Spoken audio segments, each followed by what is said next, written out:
जो कोरोना के सिम्टम्स यानी लक्षण होते हैं ना, ये सबसे बड़ा खराबी क्या होता है, ये 5 से 6 दिन बाद दिखना चालू होते हैं और कई कई लोग में तो दिखते ही नहीं है कोरोना के लक्षण। अब इसमें लक्षण आपको पता है कि भैया फीवर होता है, लेकिन एक चीज ध्यान दीजिएगा, फीवर धीमा नहीं होता और ना ही ये फीवर उतरता है, ये फीवर कंटिन्यू रहता है और बहुत जोर से फीवर रहता है। तो ये दवा खाएंगे तो उतरेगा फिर चढ़ जाएगा। तो अगर ऐसा हो रहा है तो आप ध्यान दीजिएगा कि कहीं कोरोना के लक्षण है।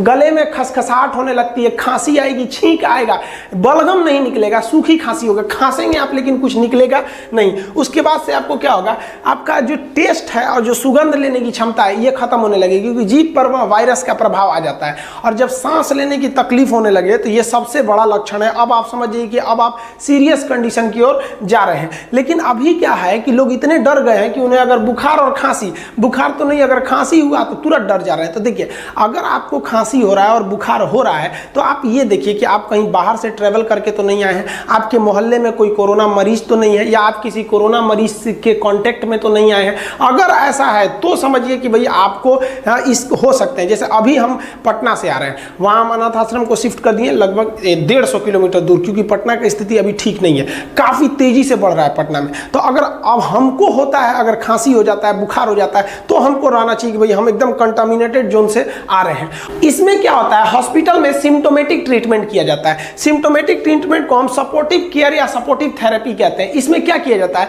किसी भी मरीज का कोई इलाज नहीं किया जाता है, उसमें जो सिम्टम्स यानी जो लक्षण उभ रहे हैं उन लक्षणों का इलाज किया जाता है। जैसे बुखार आ गया, दवा देगा, बुखार शांत हो जाएगा।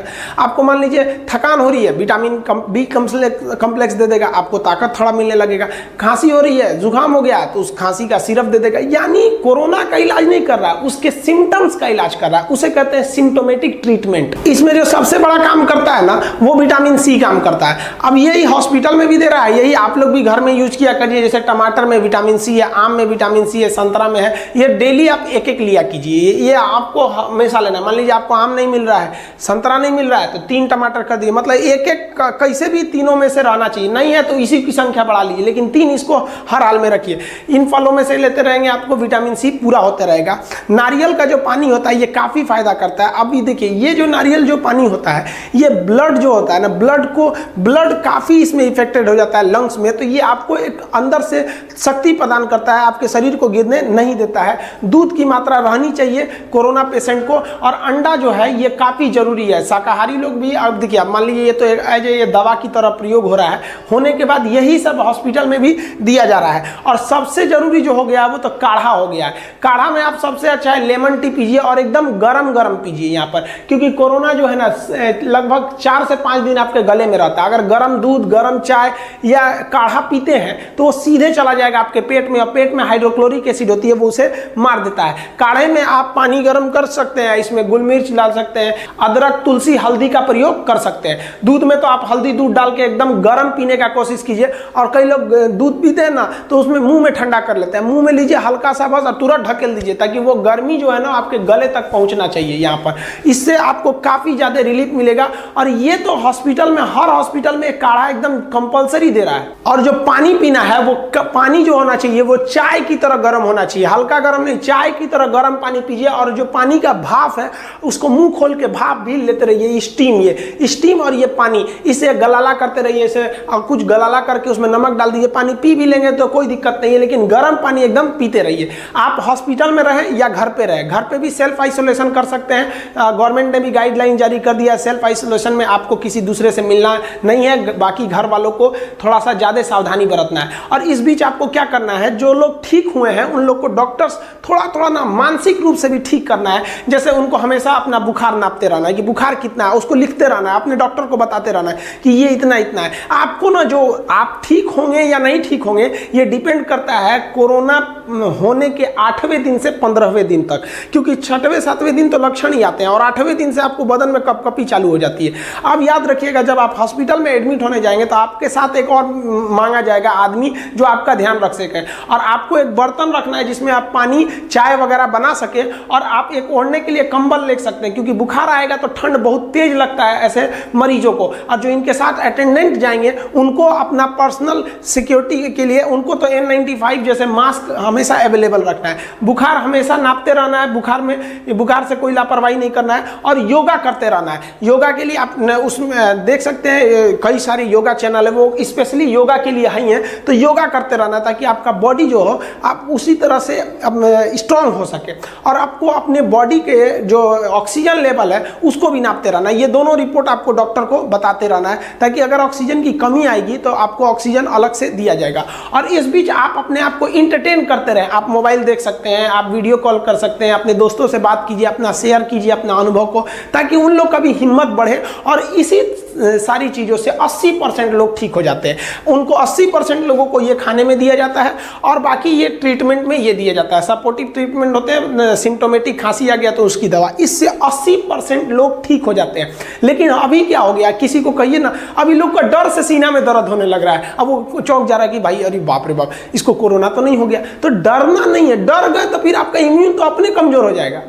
80% के बाद जो 15% लोग होते हैं उन्हें ऑक्सीजन देना पड़ता है। ये ऑक्सीजन सीरियस नहीं है, लेकिन हाँ ये मतलब माइल्ड या फिर मॉडरेट भी नहीं है। इसमें ना ऑक्सीजन सिलेंडर द्वारा ऑक्सीजन को केवल आपके नाक के पास छोड़ दिया जाता है, ताकि जो आपके बॉडी में ऑक्सीजन की कमी हो गई है उस कमी को ये जाके पूरा कर सके। इसमें भी बाकी आपके 15% लोग ठीक हो जाते हैं। अब बच गए 5%। इन 5% को वेंटिलेटर पर रखा जाता है। ये वेंटिलेटर आखिरी उम्मीद होती है। इसमें एक नली होती है जो नाक या मुंह के माध्यम से आपको क्या किया जाता है, अंदर तक पहुंचाया जाता है, यहाँ फेफड़ा तक। और ये मशीन प्रेशर डाल के आपके फेफड़े में ऑक्सीजन भरती है और फिर वापस निकालती है। ये काफी क्रिटिकल हो जाता है। इसमें क्या होता है, कोरोना वायरस आपके फेफड़े में एंट्री कर जाता है, और फेफड़े में जाने के बाद वो दो काम करता है। एक तो ब्लड को जमा देता है, तो डॉक्टर क्या करता है, ब्लड को पतला करने वाला आपको लिक्विड दवा दे देता है वहां पर, तो ये हो जाता है। दूसरा, जैसे ये फेफड़े में जाता है तो फेफड़े की कोशिकाओं को ये मारना चालू करता है। अब फेफड़े की जो कोशिकाएं होती हैं उसमें ज्यादातर सिलिया फ्लेजिला टाइप के होते हैं, ऐसा सिलिया टाइप का, ताकि वो ऑक्सीजन को बाहर फेंक सके, CO2 को बाहर फेंक सके। ये क्या करता है, उन कोशिकाओं को पकड़ लेता है। तो हमारा जो इम्यून सिस्टम है आके इस कोरोना को मारने लगता है। जैसे इस कोरोना को मारता है तो इस कोरोना के जो क्षतिग्रस्त अंग है वो बाकी ब्लड के टुकड़ों पे पड़ते हैं, फेफड़े के टुकड़ों पे पड़ते हैं। तो जो बाकी के हमारे सैनिक है, इम्यून सिस्टम है, वो ये भूल जाते हैं कि ये कोरोना मरा हुआ है या इसके टुकड़ा है जो हमारे स्वस्थ कोशिकाओं पे गिरे हैं, वो उन स्वस्थ कोशिकाओं को ही मार देता है। और जब ये धीरे धीरे फेफड़ा तक पहुंच जाता है तो पूरे फेफड़े में ये भर जाता है और पूरा फेफड़ा छोटा होने लगता है। इसलिए क्या होता है कि आप सांस लेते हैं ज्यादा लेकिन जा नहीं पाता है, पूरा भर जाता है। यहाँ कोशिकाएं, मरी हुई कोशिकाएं हो जाती हैं और कोरोना पूरा भर जाता है। और धीरे धीरे ये लड़ाई इतनी बड़ी हो जाती है कि हमारा शरीर जो है हमारे खुद के फेफड़ा को दुश्मन समझ जाता है और पूरा शरीर मिलके हमारे ही फेफड़ा को मारने लगता है। और धीरे धीरे ये सांस हम नहीं ले पाते हैं और वेंटिलेटर पे जाने वाले 5% लोग में से 1% ही वापस आते हैं। और हमारे इंडिया में जो डेथ रेट है वो यही 4% का चल रहा है। ये 3 से 4% जो है वो डेथ रेट है इंडिया का। उम्मीद करते हैं कि आप लापरवाही नहीं करेंगे। अगर हमसे पूछा जाए कि भाई ये कोरोना इतना ज्यादा क्यों फैला, तो हम तो इसमें केवल पब्लिक को समझते हैं। भाई पब्लिक इतनी लापरवाही से लिया इस चीज को। आज भी हम पटना से आ रहे हैं, आज ही आ रहे हैं, हम वहां देखे कि लोग बिना मास्क का घूम रहे हैं। अरे भाई बिना मास्क के घूम रहे हो, गलती से तुम्हें कोरोना है तो तुम तो पूरे मोहल्ले को फैला दोगे। तो ये लापरवाही है उन लोग की और पूरी तरह से समाज को भी इसका भुगतना पड़ेगा। जितना जल्दी से जल्दी ये सही होगा, जल्दी से ये कोरोना भागे। अगर आपको अंदेशा हो जाता है कि नहीं हमको कोरोना है या हम ऐसे क्षेत्र से आए हैं, हमें ऐसे सिम्टम्स दिख रहे हैं, तो आप डॉक्टर से कंसल्ट कीजिए और तुरंत इन सब चीजों का सेवन बढ़ा दीजिए। और अभी भी आप अगर सेवन नहीं कर रहे हैं तो इन सब चीजों का सेवन आज से ही चालू कर दीजिए। और इतना तो समझिए कि ये जो गर्म पानी और गर्म काढ़ा है इसमें कुछ नहीं जाता है, आपको एक तरह का फ्री इलाज है। और अभी हॉस्पिटल में सबसे ज्यादा यही हो ही रहा है, गर्म पानी, गर्म काढ़ा, दूध, अंडा, विटामिन C, यही अभी